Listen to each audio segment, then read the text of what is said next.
love it. So Nolan, tell my friends here this morning what you chose to do last weekend.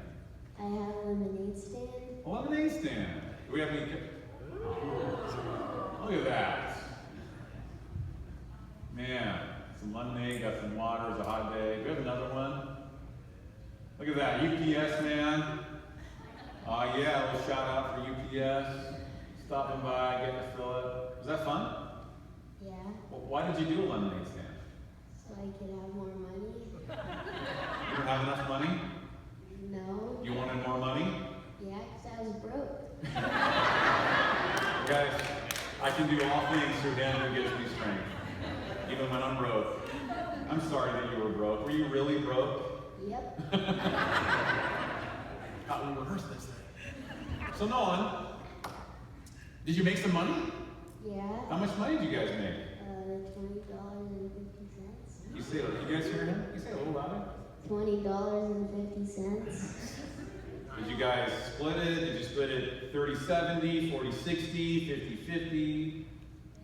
50. Ah, good job. So, quick math, Common Core. What do you got? How much did you end up with? $10.25. $10.25. Well done. So let me ask you, as soon as you had that money, you came home, you cleaned up, and it's Saturday, Sunday's the next day, and I asked you, so Nolan, how much of that $10.25 did you plan deep within your heart and soul that you couldn't wait to come and give to Jesus? Nothing. No, this is church, okay? So my reputation's on the line right now, and I'm training you, so you didn't want to give God anything? No. Why didn't you want to give God anything? Because I didn't want to spend it. I didn't want to lose it. You don't want to spend it, you don't want to lose it. Oh boy. We go back to the drawing board. Well, so if you didn't want to give anything to God, what did you want to do with that money? Go to the Dalton Market. The Dalton Market. Okay, just because the Dalton Market has done so much for you, they've sacrificed for you, is that why you want to give to the Dalton? You're just going to go give it to them, or are you going to get something? Get something. Oh, you were going to give in order to get. Yep. What else do you do with that money? That's a lot of money, $10.25. I mean, right? You told me there was something else you could do with that money. I was going to put in my bank account. In his bank account. Hey, he gets a bonus point for bank account, all right? Give it to him on the bank. Maybe he's not going to tithe, but he's going to give him the bank account. So, Nolan, we talked a little bit about giving and tithing and honoring God with our finances, right? And what did you decide at first when I shared with you what it looked like to give to God? How much of that $10.25 that you would give to God? What was your first number you had that you were praying about giving to? 0. Okay, after the 0 number, what was the next number that you thought you might give God out of that $10.25? I don't remember. You do remember.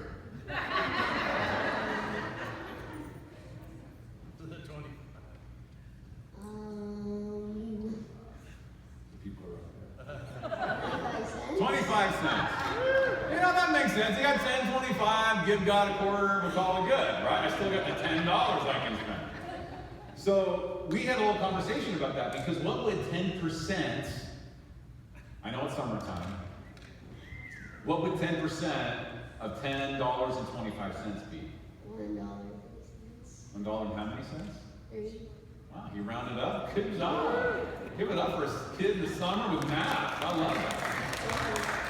So $1.03 would be a tithe, and we talked about tithing. What's one of the challenges? Hold the mic the right way. Come on. So what's one of the challenges that we have with tithing? Do you think? You have to give up your money. Well, you have to give up your money, but it's really not your money, right? We talked about that's all God's money, and yet 10% of it belongs to Him. But what's the challenge with that? Does God just come into your wallet in the middle of the night and take out that dollar and go through your pennies and take 3 pennies and you've tithed? Is that how God operates? No. What do you have to do if you want to trust God with His money? You have to give it to the church. Well, you get to give it to the church. That's one of the ways you do it. I didn't pay him to do that, by the way. That was him. So Nolan, when we had that conversation, and I know that it kind of cut into your adult market money and into your savings account money. We talked about a tithe being that money that God asked for us to give back to Him, and that's His. And then we can give God money on top of that if we'd like to. That's our offering. That's why it's God's tithe, our offering. So what number did you and I and Mommy, we kind of piled up? Because you were even wondering if your sister tithed, right? Is your sister a babysitter? Mm-hmm. Did she do a good job babysitting? I don't know. She babysits you. Not really. All right. Okay, we won't go down that road anymore. We'll save that for later. Does she tithe? Yes. So that's a pattern in her life. What about your parents? Do they tithe? Yes. So men, what about you, Nolan? Do you tithe? Now I do.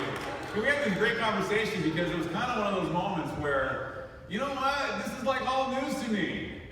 Like, Dad, if you told me this 6 months ago, I would have had this money and it would have been like a no-brainer. I would have tithed it. But is that how we treat our money? We get that money, we want to spend it, we want to share it. So how much money did you bring the next day into the offering? $1.25. $1.25? So you gave more than the tithe. Because he told me to.